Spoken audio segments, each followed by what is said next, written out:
खड़ा होके खसता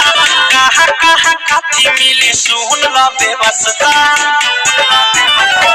धोरीपुर में पान खइह जौनपुर में नसता मोहन काला ताजा राजा कहत जाई रसता आवा हमारा लंदन जाता रहा तू तो लंदन आवा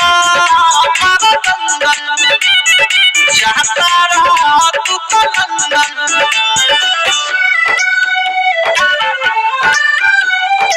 Music by Vikesh Bhojpuria.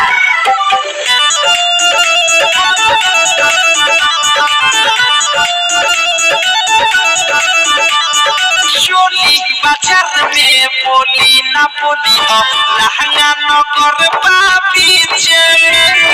गलिया गली में मलिया सा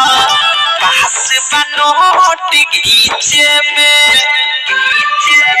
अरे चोली बाजार में बोली ना बोली हो लहंगा